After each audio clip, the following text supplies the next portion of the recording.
이런 가운데 우리 협상단이 다음 주에 미국을 방문해 관세 협상에 나섭니다. 미국은 이미 동맹인 일본에 큰 요구 보따리를 안겼는데 우리에게도 비슷할 거란 관측이 나옵니다.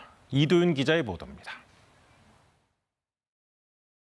관세 회담에 깜짝 등장한 트럼프 대통령과 웃으며 마주한 일본 협상단. 하지만 속내는 편치 못했습니다.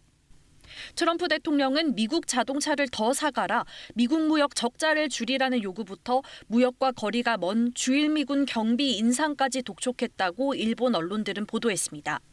日米間では依然として立場に隔たりがあります。引き続き政府一丸となって最優先かつ全力で取り組んでまいる所存でございます。 이런 트럼프의 협상, 다음 주면 우리가 마주할 전망입니다. 기재부, 산업부 장관이 동시에 워싱턴에 찾는데 두 장관이 동시에 미국과 협상하는 2+2 회담 가능성도 열려 있습니다. 트럼프 대통령의 끼어들기 압박도 비슷할 거로 보입니다.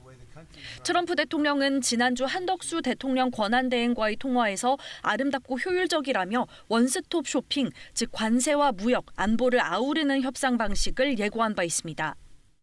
조선업력, 투자, 수입 확대를 통해서 미국의 양보를 얻어내고요. 우리한테 영향이 큰 방위비 분담금 문제는 분리해서 대응하는. 미국이 강하게 원하는 에너지 분야 협력 압박도 예상됩니다. We know that our allies and partners are critical to unlocking energy abundance. South Korea and each of you in Seoul are absolutely essential allies in this pursuit.